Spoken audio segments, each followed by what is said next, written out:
வணக்கம் நண்பர்களே. நம்ம இன்னைக்கு இந்த வீடியோ பதிவில் என்ன தகவல் பார்க்க போகிறோம் அப்படின்னு பார்த்தீங்கன்னா, நீங்கள் ஒரு பிகினராக இருந்தீங்க அப்படின்னா ஸ்டாக்ஸ் சூஸ் பண்ணலாமா அல்லது ஃபியூச்சர் அண்ட் ஆப்ஷன்ஸ் யூஸ் பண்ணலாமா அப்படிங்கிறத குறித்து பார்க்க போகிறோம். அதாவது நம்முடைய சேனலில் F&O அதாவது ஃபியூச்சர் அண்ட் ஆப்ஷன்ஸ் குறித்து ஸ்டெப் பை ஸ்டெப்பாக நான் வீடியோ மேக் பண்ணி அப்லோட் பண்ணிட்டு வரேன். ஃபியூச்சர்னா என்ன, ஆப்ஷன்ஸ்னால் என்ன, ஆப்ஷன்ஸில் வந்து பேசிக்கான விஷயங்கள் என்னென்ன இருக்குது அப்படிங்கிறத நான் ஒன் பை ஒன்னாக வீடியோஸ் மேக் பண்ணி போட்டு வரேன். ஸோ இந்த மாதிரி பேசிக்ஸான வீடியோஸ் போடுறது மட்டும் இல்லாமல் பிகினர்ஸ்க்கு உதவக்கூடிய வகையில், அதாவது சில சந்தேகங்கள் உங்களுக்கு இருக்கும். எப்படி அப்படின்னா, நம்ம ஸ்டாக்ஸில் வந்து ட்ரேட் பண்ணலாமா அல்லது ஃபியூச்சர் அண்ட் ஆப்ஷன்ஸில் ட்ரேட் பண்ணலாமா அப்படிங்கிற சந்தேகம் நிறைய பேர்த்துக்கு இருக்கும். அதனால் ஸ்டாக்ஸில் பண்ணலாமா ஃபியூச்சர் அண்ட் ஆப்ஷன்ஸில் பண்ணலாமா, ஸ்டாக்ஸில் பண்ணால் என்னென்ன advantage and disadvantage, and future and ஆப்ஷன்ஸில் பண்ணால் என்ன அட்வான்டேஜ் அண்டு டிஸ்அட்வான்டேஜ், இதெல்லாமே தெரிஞ்சுக்கிட்டா அவங்களுக்கு எதில் பண்ணலாம் அப்படின்ற ஒரு கிளியர் மைண்ட் செட் வந்துடும். ஸோ அதனால் இந்த மாதிரி வீடியோவும் கண்டிப்பாக பிகினர்ஸ்க்கு ஹெல்ப்ஃபுல்லாக இருக்கும். அப்படிங்கிறதுனால ஒரு பிகினராக நீங்கள் எதை சூஸ் பண்ணலாம் அப்படிங்கிறத குறித்து என்னுடைய ஒரு ஒப்பீனியனை நான் சொல்லிடுறேன். ஓகேங்களா? ஸோ ஸ்டாக்ஸ் அப்படின்னாவே பொதுவாக எல்லாத்துக்கும் தெரியும், கம்பெனிகள். அதாவது நம்ம இந்தியாவில் இருக்கக்கூடிய நிறைய கம்பெனிகள் வந்து ஸ்டாக் மார்க்கெட்டில் ஸ்டாக்ஸில் இருக்கும். அதோட மார்க்கெட் ப்ரைஸில் பை பண்ணிட்டு ஒரு வேல்யூ வந்ததுக்கு அப்புறமா நம்ம சேல் பண்ணி அதில் ப்ராஃபிட் புக் பண்ணுவோம். ஸோ அதுதான் வந்து ஸ்டாக்ஸை வந்து பை அண்ட் செல் பண்ணக்கூடிய மெத்தடு. ஃபியூச்சர் அண்ட் ஆப்ஷன்ஸ் கான்ட்ராக்டும் சேம் அதே மாதிரி தான். ஒரு பர்டிகுலர் ஏரியாவில் நம்ம பை பண்ணிட்டு நமக்கு ஒரு ப்ராஃபிட் வரவும் க்ளோஸ் பண்ணக்கூடிய மெத்தடு தான் அதுவும். ஃபியூச்சர் அண்ட் ஆப்ஷன்ஸை பற்றி எனக்கு சுத்தமாக எதுவும் தெரியாது அப்படின்றவங்க ஆல்ரெடி நம்ம வீடியோ மேக் பண்ணி போட்டிருக்கோம். F&Oக்குன்னு தனியாக ஒரு சீரீஸ் நான் மேக் பண்ணியிருக்கேன். அதோட பிளேலிஸ்ட் பார்த்தீங்கன்னா நான் மேலே ஐ பட்டனில் கொடுக்குறேன். ஜஸ்ட் அதை கிளிக் பண்ணிவிட்டு F&Oனா என்னன்னு தெரிஞ்சுக்கிட்டு அதுக்கப்புறமா நீங்கள் அதில் ட்ரேட் பண்ண ஸ்டார்ட் பண்ணுறது பெட்டர். ஓகே, இப்போ நீங்கள் யூஸ் பண்ணக்கூடிய புரோக்கரில் ஸ்டாக்ஸ் எல்லாமே நீங்கள் சர்ச் பண்ணி பார்க்க முடியும். அதாவது நிறைய ஸ்டாக்ஸ்கள் இருக்குது. NSE பொறுத்த வரைக்கும் 2000க்கு மேற்பட்ட ஸ்டாக்குகள் இருக்குது. அதில் உதாரணமாக இப்போ HDFC பேங்க்கு, டாடா கன்சல்டிங்கு, அப்புறம் பார்த்தீங்கன்னா கோல் இண்டியா, டைட்டன், இந்த மாதிரி நிறைய கம்பெனிகள் இருக்குது. நான் அது என்னென்னா நான் வந்து இந்த வாட்ச் லிஸ்ட்டில் ஆட் ஆன கம்பெனி மட்டும் உங்களுக்கு காட்டுறேன். ஓகே, நீங்கள் ஸ்டாக்ஸில் ட்ரேட் பண்ணாலும் சரி, F&Oவில் ட்ரேட் பண்ணாலும் சரி, ரெண்டு டைப் ஆஃப் ட்ரேடிங் இருக்குது. அதாவது ஒன்று இன்ட்ராடேன்னு சொல்லுவாங்க, இன்னொன்று லாங் டேர்ம்னு சொல்லுவாங்க. இன்ட்ராடே அப்படிங்கிறது இன்னைக்கு காலையில் மார்க்கெட் ஓப்பன் ஆனதுக்கப்புறமா வாங்கிட்டு மார்க்கெட் க்ளோஸ் ஆகிறதுக்குள்ளே செல் பண்ணுறது intraday. And short term long term அப்படிங்கிறது ஒன் டேக்கு மேலே நீங்கள் எப்போ வேணாலும் செல் பண்ணிக்கலாம். இது பொதுவாகவே ஸ்டாக்ஸுகளுக்கு பொருந்தும். ஆனால் ஃபியூச்சர் அண்ட் ஆப்ஷன்ஸுக்கு என்ன அப்படின்னு பார்த்தீங்கன்னா, நீங்கள் இன்ட்ராடே ட்ரேடிங் ஆஸ் யூஸ்வல் ஸ்டாக்ஸில் எப்படி பண்ணுறீங்களோ அதே மாதிரி தாராளமாக பண்ணிக்கலாம். ஆனால் உங்களால் லாங் டேர்மாக ஹோல்டு பண்ண முடியுமான்னு கேட்டால் கிடையாது. ஏன்னா ஃபியூச்சர் ஆகட்டும் அல்லது ஆப்ஷன்ஸ் ஆகட்டும், இது ரெண்டுமே நீங்கள் கான்ட்ராக்ட் அடிப்படையில் தான் பை அண்ட் செல் பண்ண முடியும். அதாவது குறிப்பிட்ட சில மாதங்களுக்கு மட்டும்தான் உங்களால் அந்த கான்ட்ராக்டை வாங்கி ஹோல்டு பண்ண முடியும். ஓகே, அப்படின்ற சமயத்தில் நீங்கள் வாங்கக்கூடிய அந்த ஃபியூச்சர் அல்லது ஆப்ஷன்ஸ் கான்ட்ராக்டோட எக்ஸ்பைரி முடிகிறதுக்குள்ள நீங்கள் நினச்ச டார்கெட் அதை ரீச் ஆகணும். அதாவது நீங்கள் எவ்வளோ ப்ராஃபிட் எக்ஸ்பெக்ட் பண்ணுறீங்களோ அந்த லெவலில் ரீச் ஆகணும். அப்படி ரீச் ஆகலை அப்படிங்கிற பட்சத்தில் உங்களுடைய இன்வெஸ்ட்மெண்ட் அமௌண்ட் வந்து லாஸ் ஆகிறதுக்கான அதிகமான வாய்ப்புகள் உண்டு. ஸோ இப்போ ஸ்டாக்ஸில் என்ன அட்வான்டேஜ் இருக்குன்றதை நீங்கள் தெரிஞ்சிருப்பீங்க. நீங்கள் லாங் டேர்மாக ஹோல்டு பண்ணிக்கலாம். சப்போஸ் நீங்கள் மேலே போகும்னு எதிர்பார்த்து ஸ்டாக்ஸ் வாங்கி ஒரு வேளை கீழே போச்சுனாலும் கூட லாங் டேர்மில் மேலே வரலாம் அப்படின்ற மாதிரி நீங்கள் ஹோல்டு பண்ண முடியும். ஆனால் ஃபியூச்சர்ஸ்லேயோ ஆப்ஷன்ஸ்லேயோ உங்களால் ஹோல்டு பண்ண முடியாது. ஓகே, இப்போ உதாரணத்துக்கு நான் வந்து ஒரு ஸ்டாக் எடுத்துக்கிறேன். இப்போ TCS அப்படிங்கிற ஒரு ஸ்டாக் இருக்குது. ஜஸ்ட் நான் பை கொடுக்குறேன். நான் ஃபர்ஸ்டே சொன்னேன் இன்ட்ராடே அண்டு லாங் டேர்ம் இது ரெண்டுலையுமே நம்ம பை பண்ண முடியும்னு சொல்லியிருந்தேன். இப்போ ஸ்டாக்ஸில் வந்து நம்ம ஒரு இன்ட்ராடே ட்ரேட் பண்ணுறோன்னு வச்சுக்கோங்களேன். ஒரு 100 குவான்டிட்டி நான் வாங்குறேன் அப்படின்னா எனக்கு எவ்வளோ ரெக்யூட் மார்ஜின் தேவைப்படும் அப்படின்னு பார்த்தீங்கன்னா 43,000 ரூபா தேவைப்படுது. அதாவது இந்த TCS ஸ்டாக்ஸ் பார்த்தீங்கன்னா 2,100 ரூபா இருக்குது. சரி, ஓகே, இது வேண்டாம், நம்ம இன்னும் கொஞ்சம் ரேட்டு கம்மியாக இருக்கக்கூடிய ஸ்டாக் எடுத்துக்கலாம். இப்போ கோல் இண்டியா இருக்குது. கோல் இண்டியா பார்த்தீங்கன்னா ஒரு 450 ரூபா அந்த ரேஞ்சில் மூவ்மெண்ட் ஆகிட்டு இருக்குது. இதில் ஒரு 100 குவான்டிட்டி நான் பை பண்ணணும் அப்படின்னா எனக்கு ரெக்யூட் மார்ஜின் எவ்வளோ தேவைப்படுது அப்படின்னு பார்த்தீங்கன்னா 10,000 ரூபா தேவைப்படுது. ஓகே, இதுவே வந்து ஒரு ஆப்ஷன்ஸ் கான்ட்ராக்ட் எடுக்கிறோம் அப்படின்னா நம்ம ஃபியூச்சர் பற்றி பார்க்க வேண்டாம். ஏன்னா ஃபியூச்சர் அப்படிங்கிறப்ப உங்களுக்கு 1 lakh மேலே தேவைப்படும். அதனால வந்து நம்ம ஃபியூச்சரை வந்து இதில் இன்க்ளூட் பண்ண வேண்டாம். நான் ஆப்ஷன்ஸை பற்றி மட்டும் உங்களுக்கு கம்பேர் பண்ணி காட்டிடுறேன். ஓகேங்களா? இப்போ நிஃப்டியில் நான் 23,200 கால் ஆப்ஷன் ஒரே ஒரு கான்ட்ராக்ட், அதாவது வீக்லி கான்ட்ராக்ட் வந்து நான் பை பண்ணுறேன்னு வச்சுக்கோமே. 65 குவான்டிட்டிகள் 11,000 ரூபா தேவைப்படுது. இப்போ இந்த கோல் இண்டியா ஸ்டாக்கை நான் பை பண்ணும்போது எனக்கு எவ்வளோ தேவைப்பட்டதுன்னு பார்த்தீங்கன்னா 10,000 ரூபா தேவைப்பட்டது. அதே ஆப்ஷன்ஸ் கான்ட்ராக்ட்டுக்கு 11,000 ரூபா தேவைப்பட்டது. இந்த ஸ்டாக்ஸ் அப்படிங்கிறது 100 குவான்டிட்டி. ஆப்ஷன்ஸ் கான்ட்ராக்டில் பார்த்தீங்கன்னா 65 குவான்டிட்டி தான் வாங்க முடியும். ஓகே, அப்போ ஆப்ஷன்ஸில் வந்துட்டு குவான்டிட்டியும் கம்மியாக இருக்குது அண்டு இந்த வேல்யூ விட இது 10,000 அப்படின்னா இது வந்து 11,000 ரூபா தேவைப்படுது. அப்போ நம்ம கோல் இண்டியாவே இன்ட்ராடேயில் பை பண்ணி ப்ராஃபிட் மேக் பண்ணலாமே அப்படின்ற மாதிரி உங்களுக்கு தோணலாம். அப்படி இருந்தும் கூட நிறைய பேர் வந்து ஆப்ஷன்ஸ் கான்ட்ராக்ட் ஏன் போகிறாங்க அப்படின்னா அதற்கான ஒரு பர்டிகுலர் ரீசன் இருக்குது. என்ன ரீசன் அப்படின்னு பார்த்தீங்கன்னா வாலட்டிலிட்டி மூவ்மெண்ட் தான். அதாவது இப்போ நீங்கள் ஒரு ஸ்டாக் பை பண்ணுறீங்க அப்படின்னா அந்த கோல் இண்டியா ஒரு 400 ரூபா ப்ரைஸ் இருக்குது அப்படின்னா இது ஒரு நாளைக்கு எவ்வளோ மூவ்மெண்ட் ஆகும் அப்படின்னு பார்த்தீங்கன்னா அதிகபட்சம் ஒரு 5 ரூபாயிலிருந்து 10 ரூபா மூவ்மெண்ட் ஆகும். இப்போ நான் சொன்னது வந்து ஒரு ஆவரேஜ் வேல்யூ தான். ஆவரேஜாக 10 ரூபா மூவ்மெண்ட் ஆகுது அப்படின்னா 10 × 100ன்னு போட்டிங்கனாலும் கூட ஒரு நாளைக்கு உங்களால் 1000 ரூபா தான் ப்ராஃபிட் மேக் பண்ண முடியும். ஆனால் இண்டெக்ஸஸ்ன்னு சொல்லுவாங்க, நிஃப்டி, சென்செக்ஸ், பேங்க் நிஃப்டி இது போன்ற இண்டெக்ஸஸில் வந்து நீங்கள் பை அண்ட் செல் பண்ணும்போது உங்களுக்கு நல்ல வாலட்டிலிட்டி இருக்கும். அப்போ பாயிண்ட்ஸ் எவ்வளோ மூவ்மெண்ட் ஆகும் அப்படின்னு பார்த்தீங்கன்னா 100லிருந்து 500 பாயிண்ட் வரைக்கும் நிஃப்டியே ஒரு நாளைக்குள்ள மூவ்மெண்ட் ஆகிறதுக்கான வாய்ப்புகள் இருக்குது. அப்போ இதில் நீங்கள் 1000 ரூபா சம்பாதிக்கிறீங்க அப்படின்னா நிஃப்டியை பொறுத்த வரைக்கும் 5,000 ரூபா 10,000 ரூபா வரைக்கும் கூட ஒரு இன்ட்ராடே ட்ரேடிங்கில் மட்டும் ப்ராஃபிட் மேக் பண்ண முடியும். ஓகே, இதுலேயே வந்து நிறைய பேர் என்ன பண்ணுவாங்க அப்படின்னா இந்த மாதிரி ஸ்டாக்ஸ்கள் வந்துட்டு 400 ரூபா ரேட் இல்லாமல் ரொம்பவும் கம்மி ப்ரைஸில் போய் எடுப்பாங்க. 100 ரூபா, 50 ரூபா, 10 ரூபா, 20 ரூபா இருக்கக்கூடிய ஸ்டாக்குகள் கூட மேக்ஸிமம் குவான்டிட்டி வாங்குவாங்க. ஆனால் ரொம்ப கம்மியான மார்க்கெட் வேல்யூ இருக்கக்கூடிய ஸ்டாக்ஸ்களை நீங்கள் வாங்கும்போது மூவ்மெண்ட் ரொம்ப ரொம்ப கம்மியாகும். 1 ரூபா 2 ரூபா அந்த மாதிரி தான் மூவ்மெண்ட் ஆகும். அண்டு நீங்கள் ஸ்டாப் லாஸ் கொடுக்கும்போது ரிஸ்க். ஏன்னா 1 ரூபா 2 ரூபா தான் உங்களுக்கு ப்ராஃபிட்டே வரும் அப்படின்ற சமயத்தில் நீங்கள் ஸ்டாப் லாஸ் கொடுக்கறது ரிஸ்க்கு. பெரும்பாலான நேரங்களில் ஸ்டாப் லாஸ் கிட்ட இருக்கான வாய்ப்புகள் இருக்குது. அண்டு இந்த கோல் இண்டியாவை பொறுத்த வரைக்கும் நான் இன்ட்ராடேல தான் வாங்குறதுக்கு 10,000 ரூபா சொல்லியிருந்தேன். ஆனால் இதை லாங் டர்மாக பை பண்ணணும் அப்படின்னா என்ன ஆகுன்றதை நான் உங்களுக்கு காட்டுறேன். லாங் டர்மாக நீங்கள் ஒரு 100 குவான்டிட்டி பை பண்ணணும் அப்படின்னா எவ்வளோ மார்ஜின் தேவைப்படுது அப்படின்னு பார்த்தீங்கன்னா 45,000 ரூபா தேவைப்படுது. இப்போ உதாரணமாக நான் வந்து இந்த கோல் இண்டியாவோட சார்ட் ஓப்பன் பண்ணிக்கிறேன். இன்னைக்கு டேட் பார்த்தீங்கன்னா 10ஆம் தேதி ஜூன் மாதம் 2026. இன்னைக்கு கோல் இண்டியா ஸ்டாக் வந்து எவ்வளோ தூரம் மேலே போயிருக்கு அப்படின்றத பார்த்துடலாம். 458லிருந்து 468 வரைக்கும் மூவ்மெண்ட் ஆயிருக்கு. அதாவது 10 ரூபா வரைக்கும் இன்னைக்கு மூவ்மெண்ட் ஆயிருக்கு அப்படின்றத நம்ம கால்குலேட் பண்ணிக்கலாம். இப்போ இந்த ஸ்டாக் வந்து நான் 10,000 ரூபாய் இன்வெஸ்ட்மெண்ட் பண்ணி இன்ட்ராடேல பை பண்ணேன் அப்படின்னா எனக்கு 10 ரூபா தான் ப்ராஃபிட். அதாவது 10 × 100 1000 ரூபா தான் ப்ராஃபிட். இதுவே நான் லாங் டர்மாக ஹோல்டு பண்ணுறேன் அப்படின்ற சமயத்தில் எனக்கு எவ்வளோ தேவைப்படும் அப்படின்னு பார்த்தீங்கன்னா 45,000 ரூபா. ஒரு ஷார்ட் டர்மோ அல்லது லாங் டர்மோ இந்த ஸ்டாக்கை வந்து நீங்கள் 1 வீக்கோ இல்லை 1 மந்த்தோ இல்லை 1 இயரோ கூட நீங்கள் தாராளமாக ஹோல்டு பண்ணலாம்.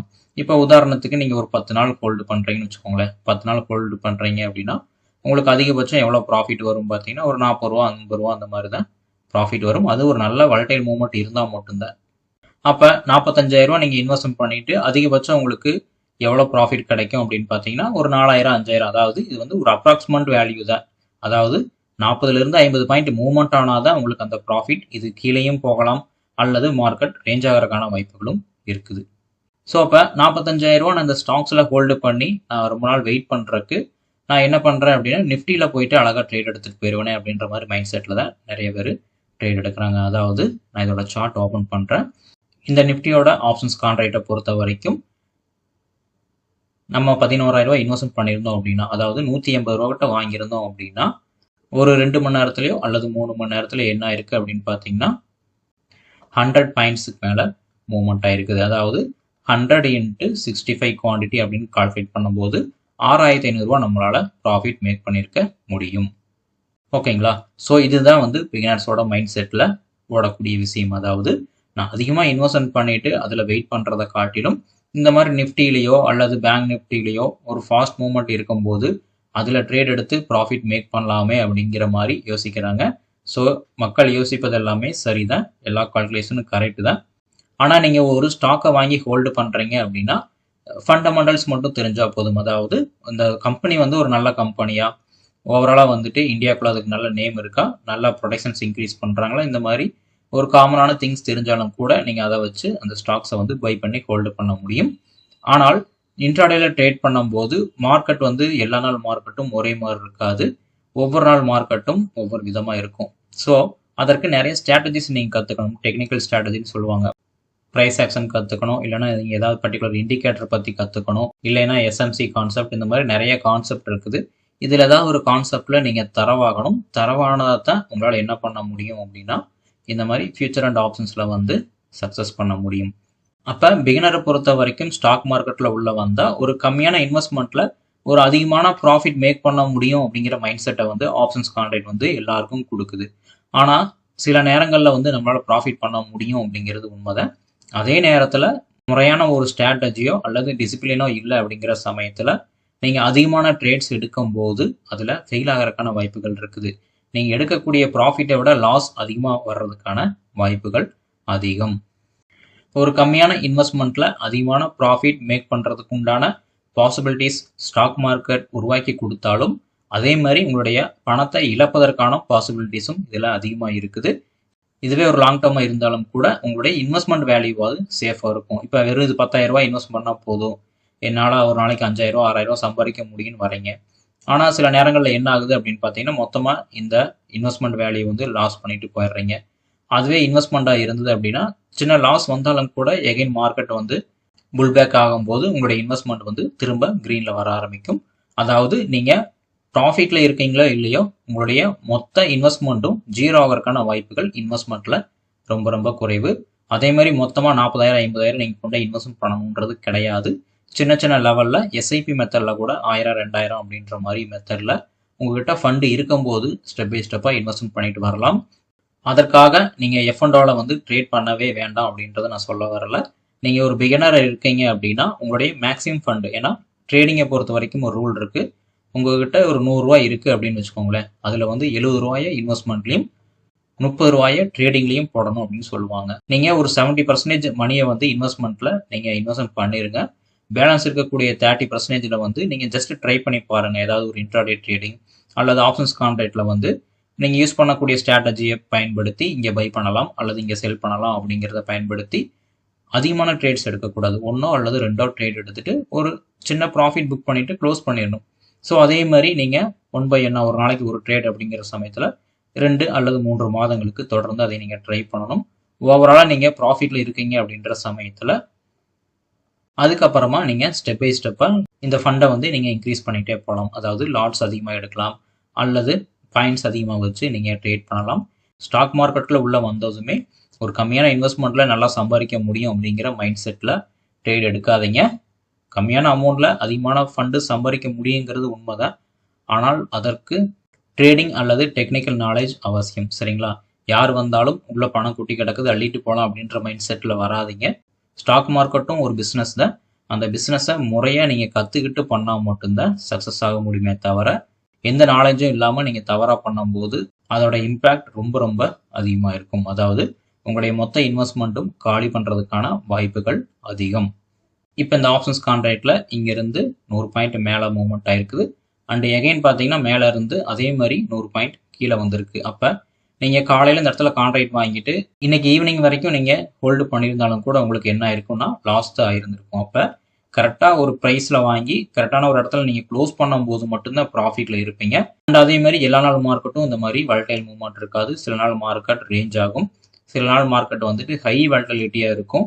அதனால எப்போவுமே ஆப்ஷன்ஸ் மார்க்கெட்டை புரிஞ்சுக்கணும் அப்படின்னா ட்ரேட்ஸ் எடுத்தால் தான் புரிஞ்சுக்க முடியும். அதனால உங்களுடைய மொத்த அமௌண்ட்டும் இன்வெஸ்ட்மெண்ட் பண்ணாதீங்க. ஃபஸ்ட்டு ஆப்ஷன்ஸ்னா என்ன அப்படிங்கிறத பேசிக்ஸ்லேருந்து கற்றுக்கோங்க. முன்னாடியே சொன்ன மாதிரி ஆப்ஷன்ஸ் அண்ட் ஃபியூச்சர்ஸ் பற்றி பேசிக்ஸ் வீடியோ நான் நம்மளுடைய சேனலில் போட்டிருக்கேன். அதை 1 by 1 ஃபாலோ பண்ணி கற்றுக்கிட்டு அதுக்கப்புறமா லைவில் ட்ரேட் எடுங்க. லைவில் ட்ரேட் எடுத்தால் தான் உங்களுக்கு emotions control and trading experience எல்லாமே வரும் அப்படிங்கிறது உண்மைதான். அதற்காக அதிகமான குவான்டிட்டியோ அதிகமான அமௌண்ட்டோ இன்வெஸ்ட்மெண்ட் பண்ணி ட்ரை பண்ணாதீங்க. சின்ன சின்ன லெவலில் ட்ரை பண்ணிவிட்டு உங்களுக்கு இந்த எஃப்என்டோ சூட் ஆகும் அப்படின்னு தெரிஞ்சால் மட்டும் எகைன் நீங்கள் இன்வெஸ்ட்மெண்ட் பண்ணுங்கள். கன்யூஸாக வந்துட்டு 1 மாதம் 2 மாதம் 3 மாதம் உங்களுக்கு லாஸ் ஆகிட்டே இருக்குது அப்படின்னா உங்களுடைய ஸ்ட்ராட்டஜி சரியில்லை அப்படிங்கிறது அர்த்தம். சின்னதாக ஒரு கேப் கொடுங்க, சின்ன சின்ன லெவலில் இன்வெஸ்ட்மெண்ட் மட்டும் பண்ணுங்கள். மறுபடியும் நீங்கள் ஆப்ஷன்ஸில் தரவானதுக்கு அப்புறமா எகைன் ஒரு சின்ன அமௌண்ட்டை இன்வெஸ்ட்மெண்ட் பண்ணி பாருங்கள். ஸோ அந்த அமௌண்ட்டும் லாஸ் ஆகுது அப்படின்னா நீங்கள் குவிட் பண்ணிடுறது பெட்டர். ஓகேங்களா? நீங்கள் ஏதாவது ஒரு ஸ்ட்ராட்டஜியை ஃபாலோ பண்ணுறீங்க அப்படின்னா அந்த ஸ்ட்ராட்டஜி உங்களுக்கு கை கொடுக்கணும், அல்லது உங்களுடைய இன்வெஸ்ட்மெண்ட் ஜீரோ ஆகாமையாவது இருக்கணும். இது ரெண்டில் ஏதாவது ஒன்று இருந்தால் மட்டும் நீங்கள் ஆப்ஷன்ஸ் பண்ணுங்கள். இல்லைன்னா எஸ்ஐபிலேயோ அல்லது இன்வெஸ்ட்மெண்ட்லேயோ கான்சன்ட்ரேட் பண்ணுறது ரொம்ப ரொம்ப பெட்டர். அதே மாதிரி நீங்கள் இன்வெஸ்ட்மெண்ட் பண்ணும்போதே சின்ன சின்ன டெக்னிக்கல் எல்லாமே கற்றுக்கிட்டு வாங்க. அந்த டெக்னிக்கலில் ஏதாவது ஒரு சில டெக்னிக்கல் உங்களுக்கு கை கொடுக்கும் அப்படிங்கிற சமயத்தில் எகைன் உங்களுக்கு ட்ரேட் பண்ணுறதுக்கான ஆப்பர்ச்சுனிட்டி கிடைச்சா ஒரு சின்ன அமௌண்ட்டை வச்சு ட்ரை பண்ணி சக்ஸஸ் பண்ண முடியுமான்றதை பாருங்கள். முழு நேரமாகவே வந்து ட்ரேடிங்கில் உட்காராதீங்க.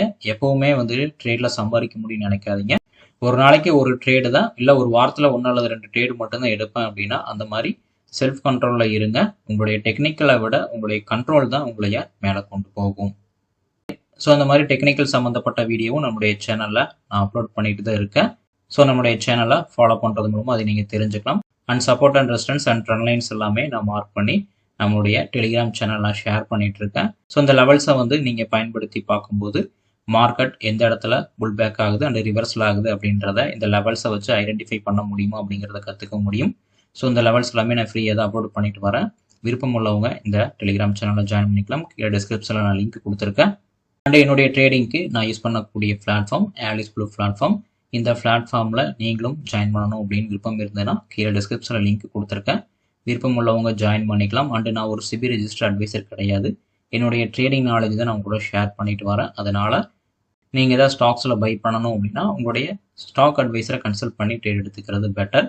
இந்த வீடியோ உங்களுக்கு கண்டிப்பாக ஹெல்ப்ஃபுல்லாக இருந்திருக்கும்னு நம்புகிறேன். இதை தவிர உங்களுக்கு வேறு ஏதாவது சந்தேகங்கள் இருந்தது அப்படின்னா கீழே கமெண்ட் பாக்ஸில் பதிவு பண்ணுங்கள். நான் அதை குறித்து வீடியோ மேக் பண்ணி போடுறேன். அண்ட் இந்த வீடியோ உங்களுக்கு ஹெல்ப்ஃபுல்லாக இருந்ததுன்னா மட்டும் நம்முடைய வீடியோவை லைக் பண்ணுங்கள் அண்ட் ஷேர் பண்ணுங்கள். இந்த வீடியோ பற்றின கருத்துக்களும் கமெண்ட் பாக்ஸில் பதிவு பண்ணுங்கள். தொடர்ந்து நம்முடைய சேனலுக்கு சப்போர்ட் பண்ணுங்கள் அண்ட் சப்ஸ்கிரைப் பண்ணுங்கள். தேங்க்யூ.